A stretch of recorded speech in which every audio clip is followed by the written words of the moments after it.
after it's cut down, making it good.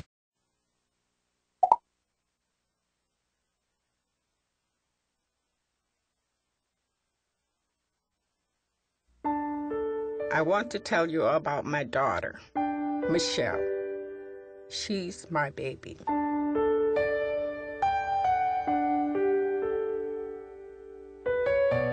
Michelle was born January 17th, 1964. That's her brother Craig on the left. We lived in an apartment on the south side of Chicago where her father worked at the city water plant, and I got to stay home with my children. Michelle was especially close to her daddy. My father was in his 50s, and my sister would still sit on his lap and put her head on his shoulder, as she used to do when she was a kid. And that sort of, in one picture, epitomizes their relationship. Her dad was just a sweet man and a kind-hearted man, and somebody who thought everybody should be treated with dignity and respect, and I think that carried over to Michelle.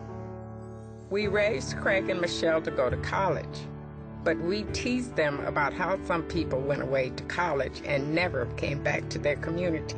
My mom and dad would always say that if just a few people would come back and live in the community, it would make all the difference in the world, and we talked about that a lot. She was very committed to the south side of Chicago. She was very committed to using every bit of her skills and her talent to lift others up. After law school, Michelle came back, and at first she worked for a big law firm. That was where she met Barack. The firm was a buzz about this hotshot first-year law student from Harvard. His name was Barack Obama, and I thought, well, who names their kid Barack Obama? So I figured this guy has to be weird. She was assigned as my summer advisor. I was late that day, so I don't think I made such a great impression, but she was dazzling. When he first showed up, he was a little late, so I thought, well, maybe he didn't have his act together. But then when he walked in, he was very handsome, and he had this air of interesting in him that I didn't expect. I didn't see a ring on her hand. So it turned out she didn't have a boyfriend, but she was very resistant to the idea of some inter-office dating. I asked her a couple times, and she was sort of pushing me off a little bit. And then he made his big move. Finally, there was a company picnic, and on the drive back, I offered to buy her ice cream. That is what put her over the top. That's where she said, no, you know, this guy knows how to treat a woman. But the law firm wasn't right for her.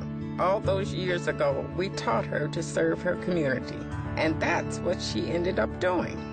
Michelle came to work with us in the mayor's office, and after a couple of years, she went to work in Public Allies, which is an organization that mentored young people and gave them an opportunity to learn public service work.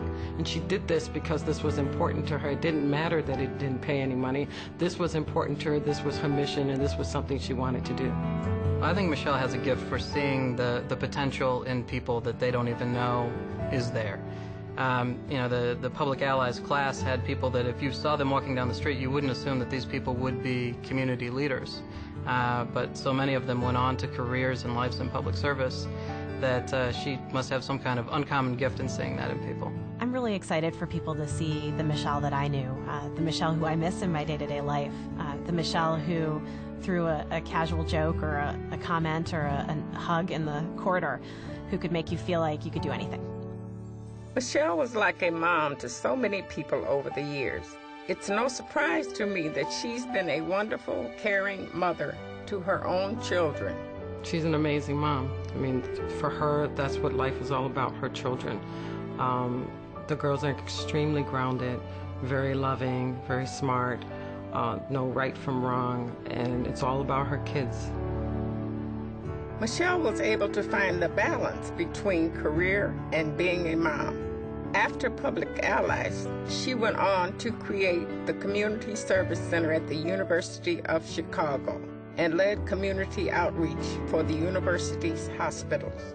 Michelle has always reached out to others. It was something I loved about my husband, too. Michelle's compassion came from my father. And people came to him with their problems, and he always managed to have people go away feeling better than they did when they came to talk to him. I'm certain that that's where Michelle gets her compassion from. My father died very early from complications from multiple sclerosis, and I think about him every day when I think about how I raised my kids, because I remember his compassion. I remember the words, his advice, the way he lived life, and I am trying each and every day to apply that to how I raise my kids. I want his legacy to live through them, and hopefully it will affect the kind of first lady that I will become, because it's his compassion and his view of the world that really inspires who I am, who I want my girls to be, and what I hope for the country. This is my daughter. When she was young, I remember how she would look up to us. Now, I look up to her. I hope America gets to know the girl we raised and the woman she became, because she is the most remarkable person I know.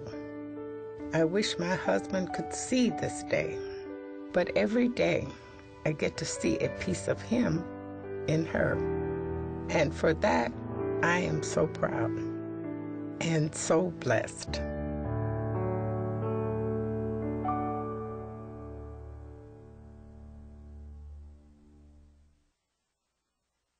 I'm Barack Obama, and I approve this message.